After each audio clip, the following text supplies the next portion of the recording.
Society is slowly coming to realize the demographic choice of MGTOW, men going their own way.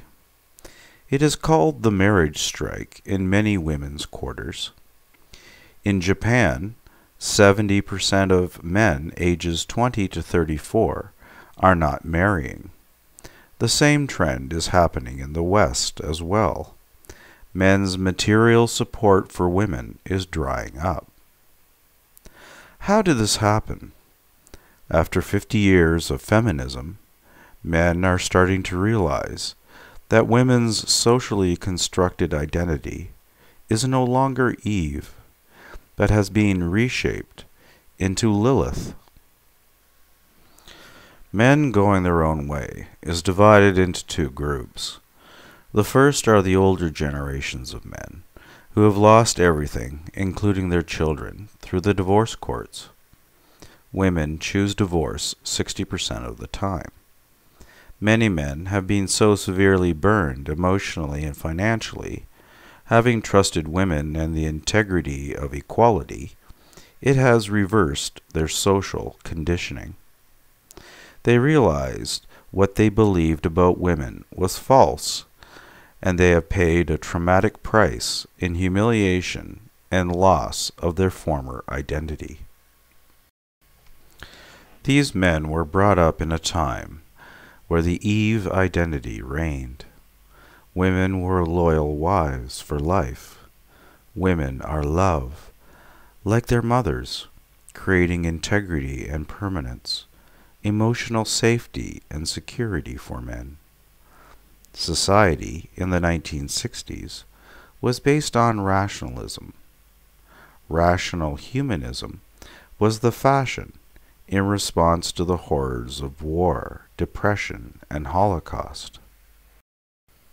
Humanism could design a better society, more human, with the civil rights movement and government programs to correct the causes of the past's horrors and the threat of communism and nuclear annihilation.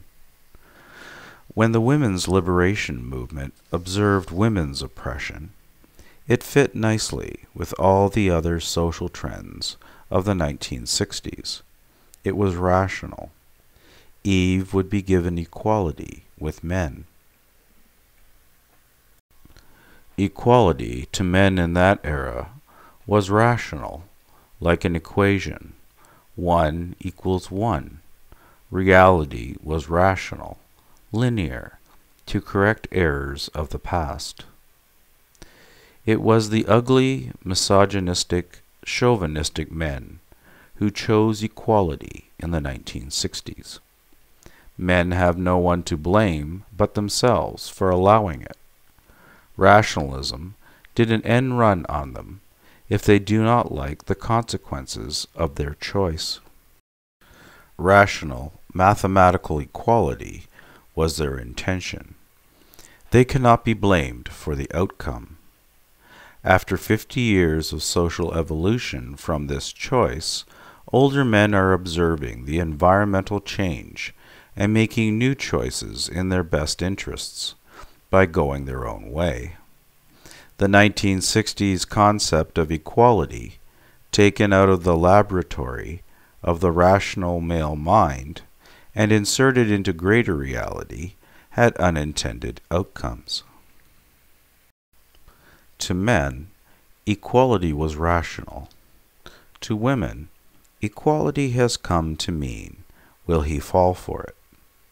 As feminism progressed socially, Eve became Lilith, transforming society through occupying male spaces with its agenda.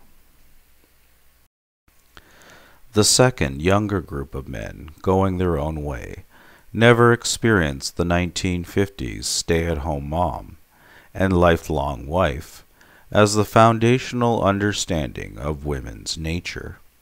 Their only experience is observing women's growing social identity as Lilith. Lilith is a mythological character representing aspects of reality, like Eve from the biblical story of creation. What the book of Genesis does not tell is this greater part of the story. Lilith was supposed to marry Adam, but she refused. She would not submit to being controlled by a man. Some interpretations say that Lilith was the serpent in the Garden of Eden that convinced her sister, Eve, to eat from the tree of knowledge. Then Eve convinced Adam to. Eve was thrown out of paradise and had no choice but to depend upon a man for survival. Lilith remained free of a man's control. With modern-day feminism, women have been freed from men's control. Men's innovations of the pill, divorce, equality, and government programs created the conditions for women's entry into male spaces to transform institutions with their presence. Women's socially constructed identity has been changed. The past 50 years has been the adjustment to this new identity. Second-wave feminists suffered the loss of their mother's identity as housewives and created a new identity based on middle-class men's social ambitions through careers.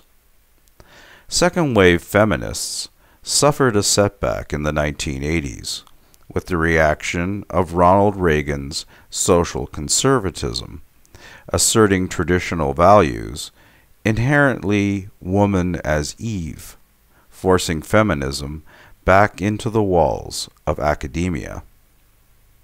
Madonna also caused setbacks in the 1980s by demonstrating female empowerment using sexuality. Further setback included Princess Diana, who perpetuated the traditional Cinderella fantasy of femininity. Oprah Winfrey also contributed to women trying to figure out their new identity. Feminism was losing control of the social narrative of women as victims. Third-wave feminism rallied, using an innovative approach that seized upon Madonna's empowerment model as part of women's new social identity that conquered the market.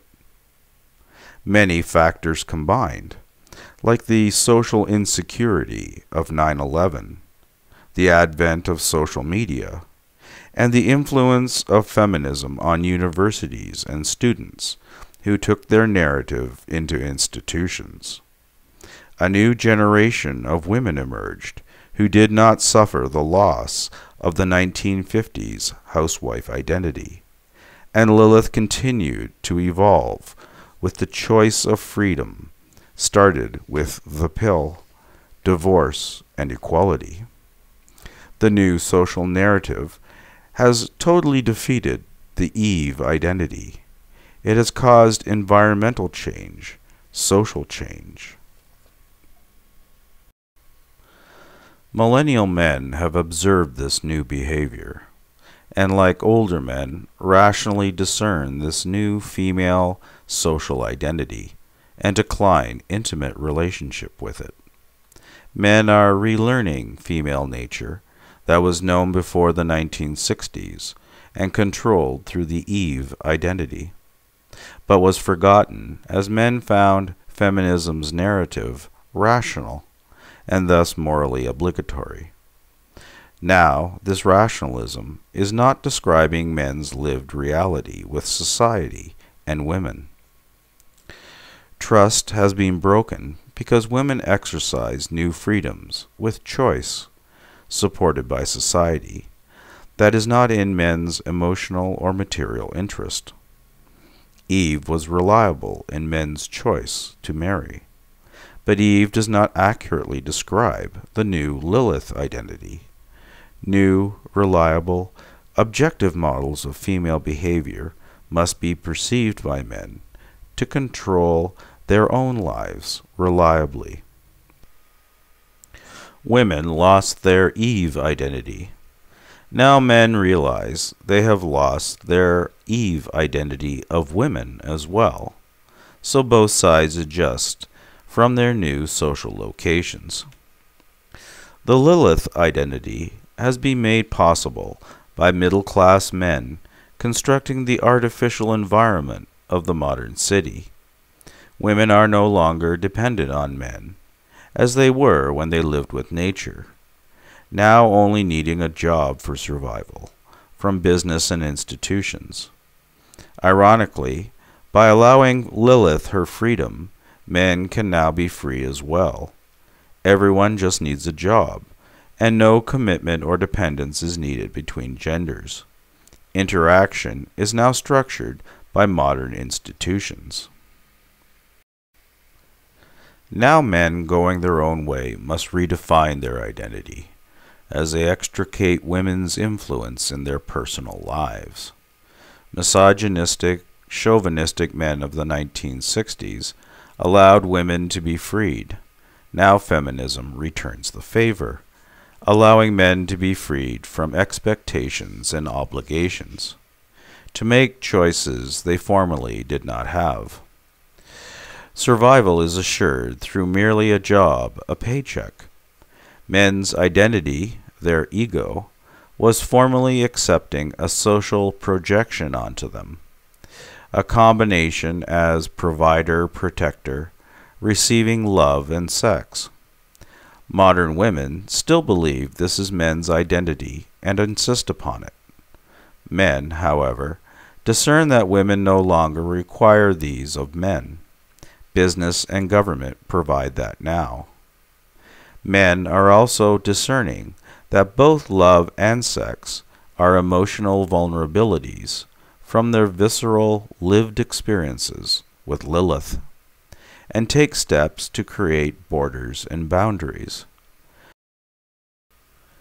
Experience inoculates men against rationalism, their own weakness, used by feminism so effectively against men since the 1960s. Men are now free. Men can now choose. The marriage rate is dropping. Men are going their own way. 1960s men made a choice. Their intention was to create freedom. They cannot be blamed for the outcome. Feminism made a choice. Their intention was to create freedom. It cannot be blamed for the outcome. Now modern men make their choice.